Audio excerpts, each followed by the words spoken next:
हरे कृष्णा, जय श्री कृष्णा। कथामृत के एक नई सुंदर कथा में आप सभी का स्वागत है। आज हम एक बहुत अनोखी और बहुत रोचक कथा सुनने जा रहे हैं कि शिव जी का जो नाम है त्रिपुरारी क्यों पड़ा। शिव जी को पशुपतिनाथ क्यों कहते हैं? पशुपतिनाथ, पशु तो जानवर को कहते हैं, तो शिव जी कहाँ से आ गए? इस कथा के पीछे एक बहुत रोचक और बहुत सुंदर कथा है। उसी कथा को आज हम सुनने जा रहे हैं। ॐ अज्ञानतिमिरान्धस्य ज्ञानाञ्जनशलाकया चक्षुरुन्मिलितं येन तस्मै श्रीगुरुवे नमः। वाञ्छकल्पतरुभ्यश्च कृपासिन्धुभ्य एव च पतितानां पावनेभ्यो वैष्णवेभ्यो नमो नमः। हे कृष्ण करुणा सिन्धु दीनबन्धु जगत्पते गोपेश गोपिका कान्त राधा कान्त नमोस्तुते। तप्त कांचन गौरांगी राधे वृंदावनेश्वरी वृषभानुसुते देवी प्रणमामि हरिप्रिये। हरे कृष्णा कृष्णा कृष्णा हरे हरे, हरे राम राम राम हरे हरे। तो हमने शिव जी की एक कथा सुनी कि जब उनके पुत्र कार्तिकेय का जन्म कैसे हुआ, और फिर उसके बाद कार्तिकेय ने ताड़कासुर का वध कैसे किया। तो शिव जी के बेटे कार्तिकेय ने ताड़कासुर का वध कर दिया। अब आगे की कहानी ऐसी है कि ताड़कासुर के तीन बेटे थे। एक का नाम था ताड़काक्ष, दूसरा था कमलाक्ष, तीसरा था विद्युन्माली। इस प्रकार उसके तीन बेटे थे। तारकासुर का वध होने के बाद वो तीनों के तीनों बेटे जो थे वो वहां से भाग गए और सीधा वो पहाड़ों में चले गए। और वहां जाकर उन्होंने बहुत गहरी, बहुत कठोर, बहुत ज्यादा कठोर, बहुत डिटेल्ड डिस्क्रिप्शन है उस तपस्या का। उन्होंने बहुत कठोर तपस्या की है। 1000 साल से भी ज्यादा, 1000 वर्ष से भी अधिक वर्षों तक, समय तक उन्होंने बहुत कठोर तपस्या की है। किसकी? ब्रह्मा जी की। ब्रह्मा जी को प्रसन्न करना थोड़ा आसान है। सब सारे के सारे दैत्य ब्रह्मा जी को पसंद प्रसन्न करते और अपना मन चाहा वरदान पा लेते, जैसे कि हिरण्यकशिपु ने किया। इस प्रकार सब अपना अपना वरदान पाके और फिर शांति से बैठ जाते। और उस वरदान स्वरूप क्या होता है? सारी प्रजा परेशान हो जाती है, तकलीफ में आ जाती है। तो अब ये जो तीनों असुर थे, कौन? ताड़काक्ष, कमलाक्ष और विद्युन्माली, ताड़कासुर के जो बेटे थे, ये तीनों ने तपस्या की और ब्रह्मा जी को प्रकट कर प्रसन्न करके ब्रह्मा जी तो हो गए प्रकट। और ब्रह्मा जी ने कहा, कहो क्या वरदान मांग रहे हो, बताओ। तब तीनों ने कहा, मिलकर उन्होंने कहा कि ऐसा है, हे प्रभु, आप हम तीनों को अमर कर दीजिए। हमें ना कोई कभी बीमारी आए और ना ही कोई बुढ़ापा आए। ऐसा कभी हो सकता है? कैसी दुनिया हो यदि हम सब अमर हो जाए, बुढ़ापा ना आए, बीमारी ना आए। तो ब्रह्मा जी ने कहा, सॉरी, ये तो हो नहीं सकता, क्योंकि जो इस भूलोक पर, पृथ्वी लोक पर जिसने जन्म लिया है, उसे बुढ़ापा भी आएगा और बीमारी भी आएगी और मृत्यु भी आएगी। तो श्री हरि विष्णु को छोड़कर और भगवान शिव को छोड़कर कोई भी पूरे सृजन में, पूरी सृष्टि में कोई भी ऐसा नहीं है जो कि अजर और अमर हो। तो ऐसा वरदान तो तुम मुझसे मांगो ही मत, और मुझसे अपेक्षा मत करो कि मैं तुम्हें इस तरह का रिडिक्युलस तुमको वरदान दे दूंगा। तो तारकाक्ष जो था वो बहुत इंटेलिजेंट, समझदार था। उसने क्या किया, सोचता रहा और उसने कहा कि देखो प्रभु, ऐसा है ना कि हमारी जो लाइफ है, that is being threatened right now. अभी हम सुरक्षित नहीं महसूस करते, क्योंकि सारे देवता जब मर्जी आए हमारे पर आक्रमण कर देंगे। तो आप हमारी सुरक्षा का थोड़ा सा प्रबंध कर दो। तो ब्रह्मा जी ने कहा, कहो क्या चाहते हो। तो तारकाक्ष ने कहा कि ऐसा करो प्रभु कि आप हमारे तीनों के लिए ना एक एक नगर बनवा दो।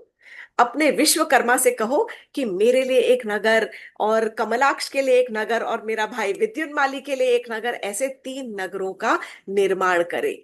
तो किस प्रकार के नगर? तो तारकाक्ष ने चाहिए, मुझे तो सोने का नगर चाहिए, बहुत भव्य, ऑप्युलेंट।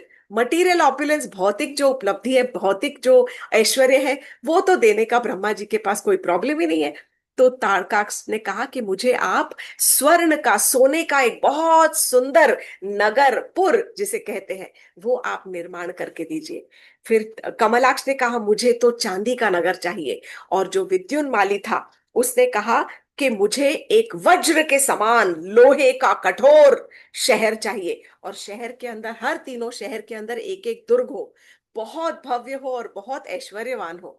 लेकिन एक और चीज हमें चाहिए कि ये जो तीनों शहर है ये गतिमान हो, मस्त, मतलब they must be always mobile, हमेशा वो घूमते रहे, सारे अंतरिक्ष में, जगह जगह पर, पूरे यूनिवर्स में, पूरे अंतरिक्ष में, स्पेस में घूमते रहे, कभी एक साथ नहीं आए।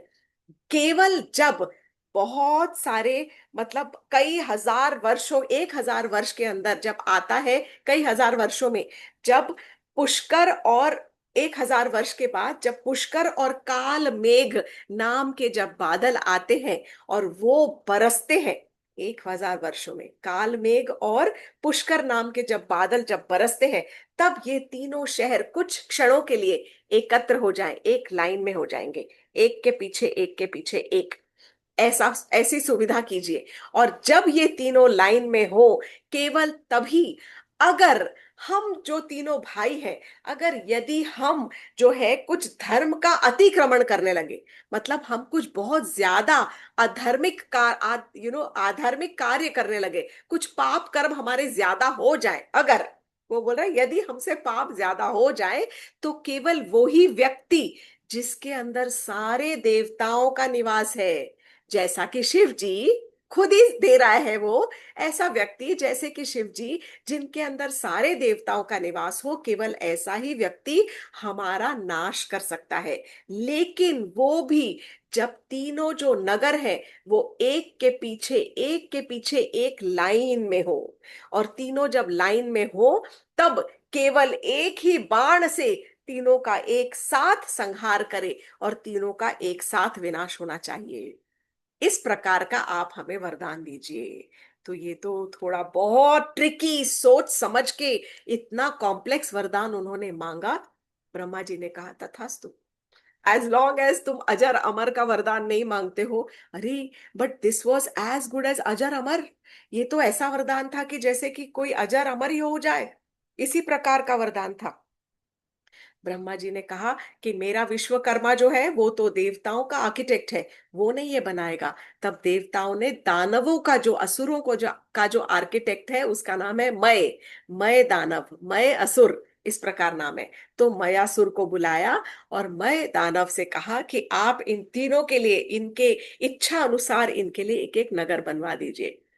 सोने का नगर तारकाक्ष के लिए, सुवर्ण चांदी का नगर कमलाक्ष के लिए, और लोहे का जो नगर और उसके अंदर दुर्ग, ये सब विद्युन्माली के लिए। इस प्रकार बहुत ही भव्य 3 नगरों का निर्माण हुआ। ये जो नगर थे इतने बड़े, इतने विशाल और इतने भव्य थे कि ऐसा कहते हैं कि जो लोह दुर्ग था, लोहे का जो शहर था, उसकी जो दीवारें थी वो पाताल के अंदर तक जा रही थी। देखिए ये क्या बोलते हैं, सतयुग के समय की कथा है। लोहे की जो दीवारें थी वो पाताल तक जा रही थी। जो सुवर्ण का जो शहर था, सॉरी, जो चांदी का जो शहर था कमलाक्ष का, उसकी जो दीवारें थी वो हमारे धरती पर थी। और जो सोने का जो शहर था उसकी दीवारें आकाश, स्वर्ग को चूम रही थी। इतने बड़े बड़े नगर थे वो। तो इसी प्रकार ये जो तीनों के तीनों शहर थे, ये गतिमान हो गए, और मोबाइल हर समय घूमते रहते थे अंतरिक्ष में। इस प्रकार की केवल 1,000 सालों में, 1,000 वर्ष में एक बार, कुछ क्षणों के लिए, only for a few moments, ये तीनों एक लाइन में आते थे। कब? जब पुष्य नक्षत्र और चंद्रमा का कुछ एक एक साथ मिलते थे, अलाइनमेंट होता था, तब ये नक्षत्र एक समय आते थे, और उस कुछ क्षणों के लिए वो तीनों भाई आपस में मिलते थे। और केवल वो ही समय था जब कोई उनको, कोई अर्थात केवल शिव जी, उन तीनों भाइयों को और तीनों नगरों को एक ही तीर से उनका नाश कर सकते थे। This was next to impossible. इस प्रकार बना हमारा त्रिपुरा, जो कि हमारे नॉर्थ ईस्टर्न स्टेट का एक, नॉर्थ ईस्ट का एक हमारा हिस्सा है, उसे त्रिपुरा नाम दिया गया है। तो ये जो तीन शहर थे, ये त्रिपुर के नाम से जाने जाते हैं। तो मेरा ऐसा सोच है, विचार है कि जो त्रिपुर है वो शायद क्योंकि जो चांदी का जो दुर्ग था, उसकी जो दीवारें थी वो हमारी धरती पर थी, तो उसी का ही एक पोर्शन जो है वो त्रिपुर का पार्ट रहा होगा, पर ये नाम वहीं से आता है। तो ये जो त्रिपुर थे, त्रिपुर अर्थात तीन पुर, पुर मतलब नगर और त्रि मतलब तीन, तो ये जो तीन नगर थे, इस प्रकार तीनों नगरों को ये पैदा हो गए, बनाए गए। अब सारे के सारे जो असुर थे, जो सब जगह पाताल में इधर उधर कहाँ कहाँ सब रह रहे थे, सबने सोचा कि अरे ये तो बहुत सेफ प्लेस है, यहाँ तो कभी कोई हमारे ऊपर आक्रमण कर ही नहीं सकता, वेरी सेफ। तो सारे के सारे असुर सब वहीं जाकर रहने लग गए, सब बहुत सारे असुर, कि this is a very safe place for us to stay, nobody can attack us. तो सारे के सारे असुर जाकर त्रिपुर में बस गए और वहां पर रहने लगे। कई वर्ष हो गए, और थोड़े समय के बाद ये जो तीन भाई थे, हालांकि बड़े धर्मनिष्ठ थे, बहुत धार्मिक प्रवृत्ति के थे, शिव जी के भक्त थे, परंतु उनमें धीरे धीरे आतंक करने की जो प्रवृत्ति है ना, असुरी प्रवृत्ति, वो धीरे धीरे जागृत हो गई। और तब जो सज्जन व्यक्ति थे, जो साधु व्यक्ति थे, उन सब के ऊपर इन्होंने आक्रोश करना, आक्रमण करना शुरू कर दिया। सबके यज्ञ खराब करने लग गए, सबके ऊपर मतलब आतंक करना शुरू कर दिया। दे स्टार्टेड, पीड़ित पीड़ित करने लग गए लोगों को। They started tormenting the good people, the sages, जो साधु व्यक्ति है, खाली साधु नहीं, साधु व्यक्ति जो सज्जन व्यक्ति होते हैं, उनको भी वे पीड़ित करने लग गए। और फिर जब इनका मन करता तब त्रिपुर से निकलते, देवताओं के ऊपर धावा बोलते, उनको मारपीट करते, उनके जो काम के अंदर व्यवधान डालते, और फिर उसके बाद वापस आ जाते अपने त्रिपुर के अंदर। इस प्रकार सारे के सारे जो देवता थे वो बहुत ज्यादा पीड़ित होने लग गए, बहुत घबराने लग गए, कब कौन आ जाएगा, परेशान करेगा। और तब उनका जीना दूभर कर दिया इन असुरों ने। बहुत ज्यादा घमंड आ गया, कि शक्ति का घमंड आ गया, कि अब तो हमारा कोई कुछ बिगाड़ नहीं सकता। तब ऐसे समय पर सारे के सारे देवता, एक बार उन्होंने सोचा कि इसका कुछ तो उपाय करना पड़ेगा, some solution has to be remove for this. So then तीनों के तीनों जो सारे के सारे जो देवता थे, वो मिल के सीधा ब्रह्मा जी के पास गए। ब्रह्मा जी ने कहा, भाई ये तो मेरे कंट्रोल के बाहर है, आई एम सॉरी, मैं आपकी बिल्कुल मदद नहीं कर सकता हूँ, लेकिन हाँ, आपकी मदद ना केवल शिव जी कर सकते हैं, क्योंकि उनका विनाश केवल शिव जी ही कर सकते हैं। परंतु जब आप शिव जी के पास जाएं, तो उनको प्लीज आप एक्सप्लेन जरूर कर दीजिएगा कि इनका वध करने का, इनका विनाश करने का तरीका क्या है। केवल 1000 साल में कुछ क्षणों के लिए जब पुष्य नक्षत्र और चंद्रमा एक अलाइनमेंट में आते हैं, तब उस समय ये तीनों जो शहर है, एक के पीछे एक, एक साथ एक लाइन में रहते हैं, और तब इन तीनों को केवल एक ही बाण से कोई भी विनाश कर सकता है। तो इस प्रकार का तरीका है, तो ये आप प्लीज जरा शिव जी को समझा दीजिएगा। सारे के सारे जो देवता थे, सब हताश होकर सब शिव जी के पास पहुंच गए, और शिव जी की उन्होंने बहुत स्तुति की, प्रार्थना की, प्रार्थना करी। शिव जी प्रकट हुए। शिव जी ने कहा कि देखो, ये ऐसा है प्रॉब्लम, कि ये तीनों तो मेरे भक्त हैं, इन्होंने मेरा कभी कोई अपराध किया ही नहीं है, मैं इनको नहीं मार सकता। ये देखिए, शिव जी जो है वो भोलेनाथ, भोले बाबा, उनका हृदय बहुत कोमल, और बहुत जल्दी जल्दी प्रसन्न होने वाले आशुतोष, तो वो असुरों से भी प्रसन्न है।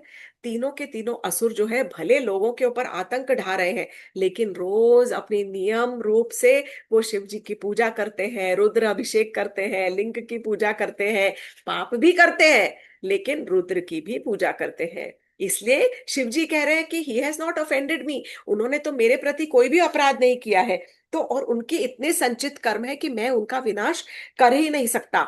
सॉरी, एक्सक्यूज मी, शिव जी ने कहा मैं उनका विनाश नहीं कर सकता।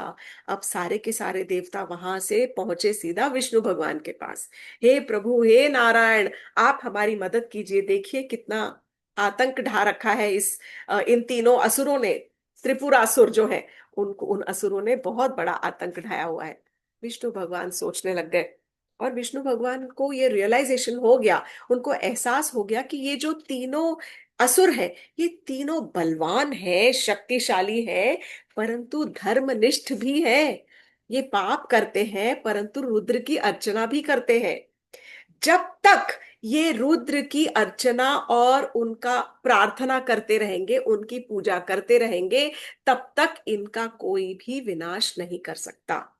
इनको कोई भी इनका नाश नहीं कर सकता।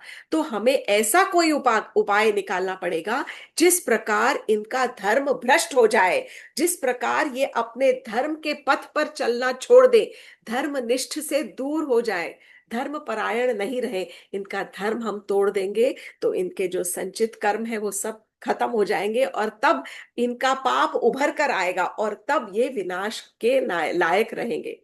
देखिए कितना सरल तरीका था उनका विनाश करने का, उनके धर्म को भ्रष्ट करना। और यही चीज अगर हम अपने इतिहास में जाते हैं तो ब्रिटिशर्स ने भी यही किया है हमारे साथ। हमारी संस्कृति को सारा हर के उसका लिटरली चीरहरण कर दिया, पूरा काट पीट के, डिसेक्शन जैसे बोलते हैं बायोलॉजी लैब में, उसी प्रकार सारा काट पीट के सब खत्म कर दिया, ताकि हमारे आपस का एका खत्म हो जाए।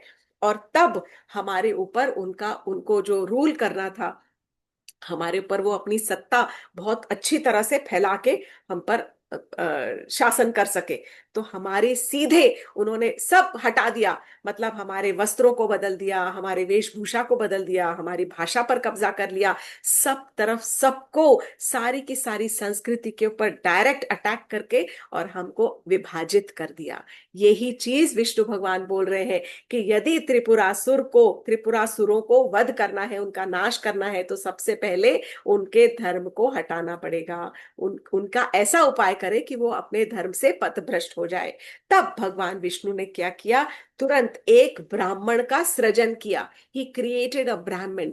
उस ब्राह्मण का नाम था अरिहन। और तब उस अरिहंत ब्राह्मण को उन्होंने इंस्ट्रक्शंस दिए और कहा कि तुम एक ऐसा धर्म उपज करो, ऐसे धर्म का सृजन करो जो कि सारे वेदों के सिद्धांतों के विरुद्ध बोलता हो।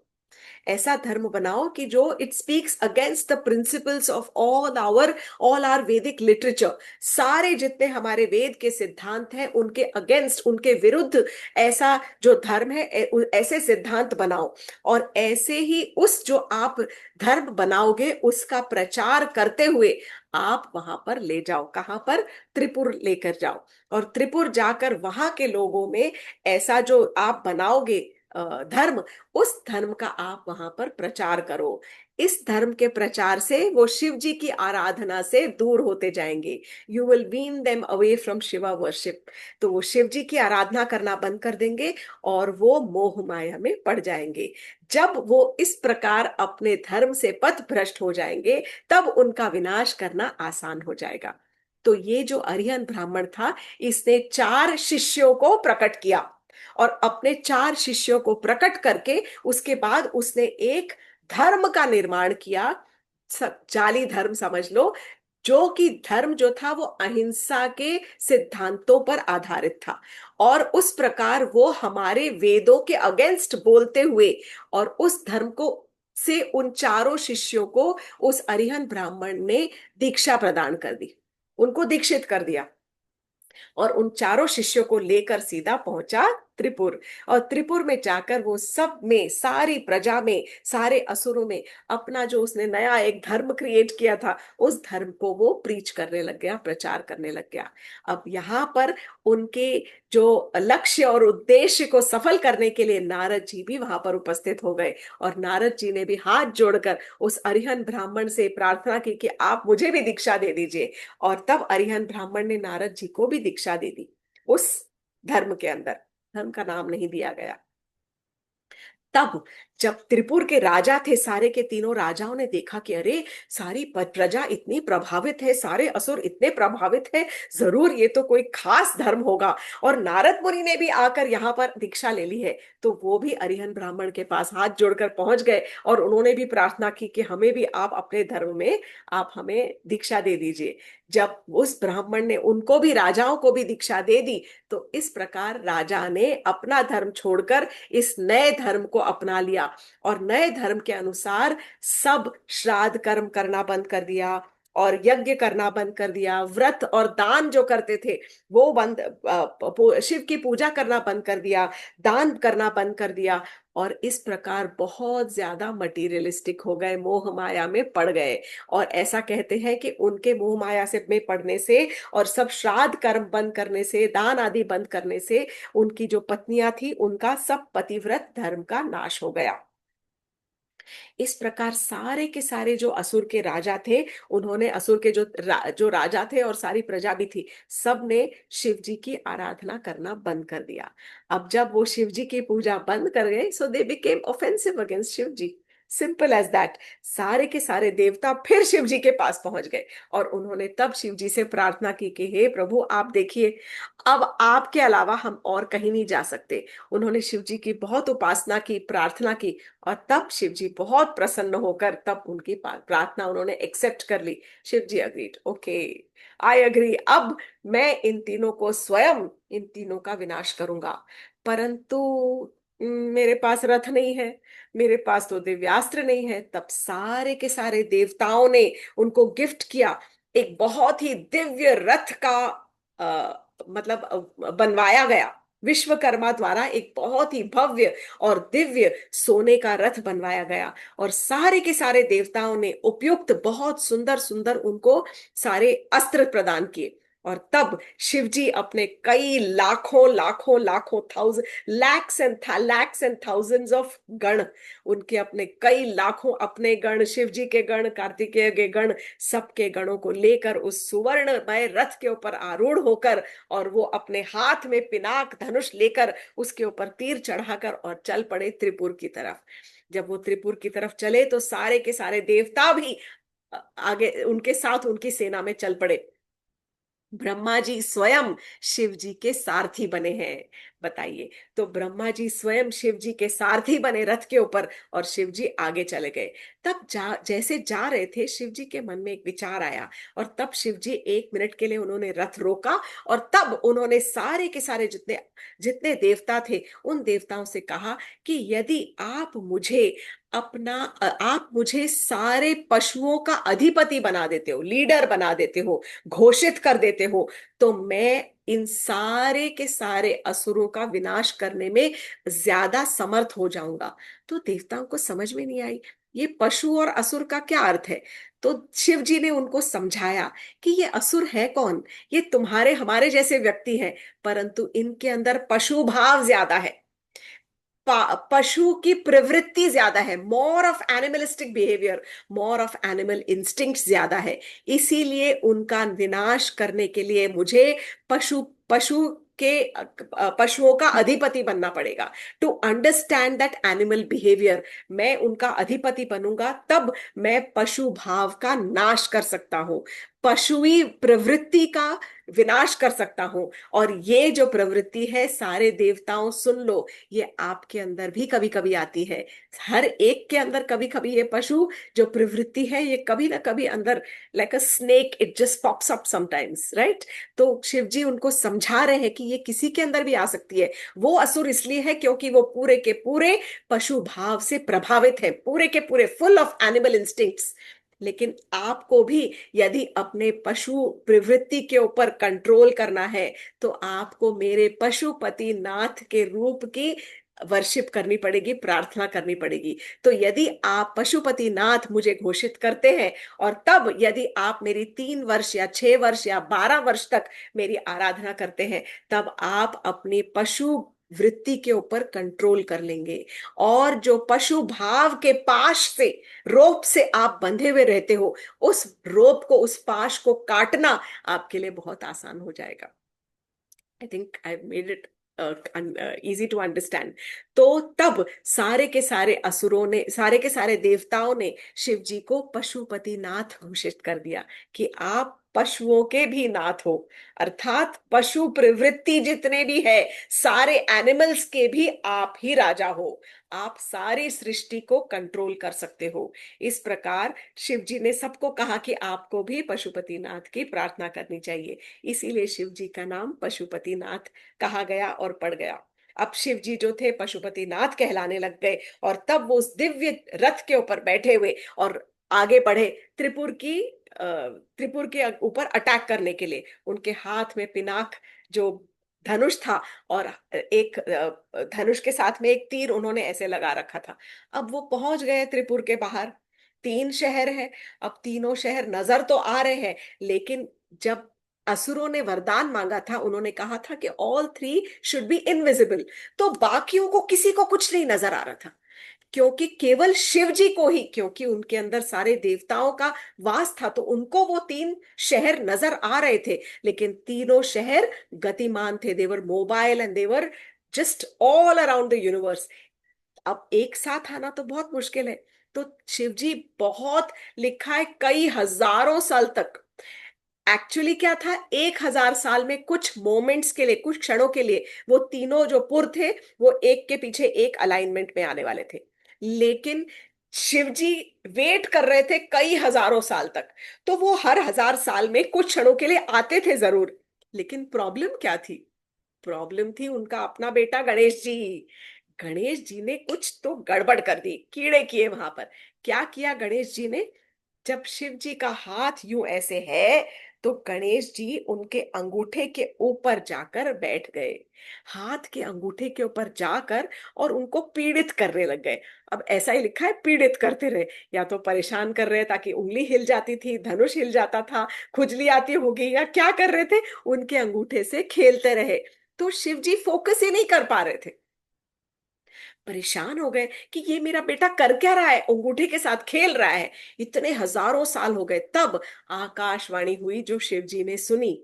और शिव जी के लिए आकाशवाणी ये हुई कि जब तक आप गणेश जी की विघ्न विनाशक रूप में प्रार्थना नहीं करोगे, उनकी आराधना नहीं करोगे, तब तक आप इन त्रिपुर को, इसका विनाश नहीं कर सकते हैं। तब शिव जी को ध्यान आया, अरे हमने ही तो अपने बेटे को ये खिताब दिया है, इस वो दिया है कि आप विघ्न विनाशक हो। तो मुझे, जब तक I will not set an example, how will the world start worshipping Ganesh ji. तब शिव जी ने सबसे प्रथम उस समय अपने बेटे गणेश जी की प्रार्थना की है। और विघ्न विनाशक रूप में उनकी प्रार्थना करने के बाद तब गणेश जी प्रसन्न हो गए और उनके अंगूठे से हटकर पीछे चले गए। उसके बाद जैसे ही ये प्रार्थना पूरी हुई, वैसे ही तुरंत तीनों के तीनों पुर उनको बहुत क्लियरली विजिबल हो गए, बहुत ज्यादा क्लियर। और तीनों, ऑल द 3 सिटीज, तीनों के तीनों सिटीज जो थी, एक के पीछे एक के पीछे एक ऐसे अलाइनमेंट में आ गई, and he could see them very clearly. तुरंत शिव जी ने अपना पशुपतास्त्र निकाला। यहां पर पशुपतास्त्र निकाला, एक के अंदर एक तीनों शहर मिल गए। They became, actually for the I, they became one. आंख के लिए एक के पीछे एक थे, अब वो एक ही नजर आने लगे, क्योंकि वो एक लाइन में थी। तब शिव जी ने अपना पशुपतास्त्र निकाला और तुरंत, समय की देरी ना करते हुए, तुरंत उस तीर को अपने धनुष, पिनाक धनुष से छोड़ दिया। अब वो धनुष जो है, जलता हुआ असुरों के शहरों की तरफ जा रहा है। और तब जो सबसे बड़ा तारकाक्ष था, उसको एहसास हो गया कि अब हमारा अंत समय निकट है। तब उसने उस जलते हुए अग्नि को अपने तरफ आते हुए देखा, और उसने एक प्रार्थना की, शिव जी से ये प्रार्थना की कि हे प्रभु, आप हमारे सारे कर्मों के लिए, पाप कर्मों के लिए हमें क्षमा कर दीजिए। हम आपसे क्षमा चाहते हैं, क्षमा प्रार्थी है। परंतु आप ये देखिए कि हमारे जैसा भाग्यशाली कौन होगा कि हमें आप स्वयं हमारा वध करने आ रहे हैं। तो हालांकि वो असुर प्रवृत्ति के थे, परंतु मृत्यु के समय उनको ये जो प्रार्थना करनी है, वो एकदम सार्थक हो गई। जो शिव की आराधना पहले इतने वर्षों तक की थी, वो विफल नहीं गई, वो सब इस समय काम आई। तब वो प्रार्थना कर रहे हैं और कह रहे हैं कि we have achieve the most unachievable, क्योंकि हमें तो वो दुर्लभ वस्तु प्राप्त है। क्या वस्तु है दुर्लभ? आपके हाथों से हमारा वध हो रहा है, और आपसे केवल हम एक ही चीज मांगते हैं कि हे प्रभु, कोई भी, कितने भी हमें जन्म लेने पड़े, जन्म जन्मांतर जितने आप हमें जन्म देंगे, हम उस जन्म लेने के लिए तैयार हैं। केवल एक वरदान दे दीजिए कि हर जन्म में हमारी जो बुद्धि है वो केवल आपकी भक्ति में ही लगी रहे। कितनी बड़ी बात हो गई कि ये जो असुर है, ताड़कासुर के जो बेटे हैं, तीनों असुर प्रवृत्ति के हैं, और वो अपने मृत्यु के समय को, मृत्यु निकट आते देखकर शिव जी से प्रार्थना कर रहे हैं कि हे प्रभु, कितने भी जन्म जन्मांतर दे दीजिए, परंतु हर जन्म में केवल इतना ही करना स्वामी कि हमारे जो भक्ति बुद्धि है वो आपकी भक्ति में ही केवल लगी रहे। अब आप बिना विलंब किए हमें भस्म कर दीजिए। और तभी शिव जी का बाण वहां पर लगा और तीनों के तीनों शहर बुम एकदम करके जोर से भस्म हो गए, एकदम बर्न्ड टू एशेस। तब सारी की सारी जो भस्म थी वो सब पृथ्वी पर गिर पड़ी। And all the three cities were completely destroyed. तीनों शहरों का नाश हो गया, तीनों असुरों का नाश हो गया। अब जो मय दानव था जिसने इन तीनों शहरों का निर्माण किया था, वो तो परम भक्त है शिव जी का। और वो ये जब डिस्ट्रक्शन हो रहा था तब वो उन्हीं शहरों में ही कहीं पर एक जगह पर शिव जी का ध्यान लिए हुए किए हुए बैठा था, एकदम फोकस्ड मेडिटेशन में। शिव जी ने उसकी रक्षा की है और वो उसका बाल भी बांका नहीं हुआ, उसे कुछ भी नहीं हुआ। इसलिए जब तीनों पुरों का जब विध्वंस हुआ तब वो एकदम सुरक्षित वहां से निकलकर बाहर आया। और आते ही उसने शिव जी को प्रणाम किया रथ के पास, और प्रणाम करके उसने जय जयकार की शिव जी की। तब शिव जी ने उसको कहा, वो कहने लगा कि हे प्रभु, मैं आपकी शरण आया हूं। तब शिव जी ने कहा कि मैं तुम्हें भक्ति प्रदान करता हूं अपनी, और उसके बाद अब से तुम जाकर, यहाँ कहीं रहने का स्थान नहीं है, तुम जाकर वितल लोक में जाकर रहोगे। सारे के सारे जो देवता थे और सारे के सारे जो जितने सब देवता वहां पर आए थे, सारे गण थे, सब शिव जी की जय जयकार करने लग गए। शिव जी की बहुत सारी स्तुतियां हैं, उन्होंने शिव जी की स्तुति की और शिव जी की जय जयकार करने लग गए। शिव जी बहुत प्रसन्न थे। सारी सब जब सब देवता प्रसन्न है तो शिव जी भी प्रसन्न है। तब शिव जी ने कहा, मैं बहुत प्रसन्न हूं, मुझसे वरदान मांगो, मैं कुछ देना चाहता हूं आज। तब सारे देवताओं ने कहा कि हे प्रभु, आप इतने दीन दयालु हैं, आप इतने दयालु हैं कि आप केवल इतना ही हम पर कृपा कीजिए कि जब जब हम पर विपत्ति आए और हम आपको याद करें तब तुरंत आप प्रकट हो जाइएगा, प्लीज, विदाउट फेल, इमिजिएटली। तो तब उस वक्त शिव जी ने तथास्तु कहा, और उसके बाद शिव जी अपने कैलाश धाम को, कैलाश पर्वत को वहां से चले गए। इस प्रकार त्रिपुरासुर और त्रिपुर का वध करने वाले त्रिपुरारी, त्रिपुरांतक, इस प्रकार शिव जी के नाम पड़ गए, त्रिपुरारी, त्रिपुरांतक। और पशुपतिनाथ, जिनका बहुत भव्य मंदिर काठमांडू नेपाल में भी है, पशुपतिनाथ का मंदिर है नेपाल में। शिव जी की हमने बहुत सुंदर सुंदर कथाएं सुनी है। सबसे इम्पोर्टेंट एक चीज और मैं कहना चाहूंगी, ये सतयुग की कथा है जहां पर असुर अलग एक लोक में थे, देवता अलग लोक में निवास करते थे। उसके बाद आया रामचंद्र जी का युग आया। करेक्ट, जब रामचंद्र चंद्र जी थे तो रावण जैसे असुर वो एक अलग देश में थे, रामचंद्र जी अलग देश में थे। त्रेता युग था। उसके बाद आया द्वापर युग, जब कृष्ण भगवान जी का युग था। तब मथुरा वृंदावन आसपास, वहीं उसी शहर के अंदर सारे सारे असुर थे। मथुरा में भी आते थे, वृंदावन में भी आते थे, अलग अलग वहीं पर ही कृष्ण भगवान जी ने सारे असुरों का संहार किया है। तो भगवान कहते हैं ये जो कलयुग है इसके अंदर कहाँ है असुर? हमारे अंदर। हर एक व्यक्ति के अंदर ही एक देवता स्वरूप भी है और एक असुर स्वरूप भी है।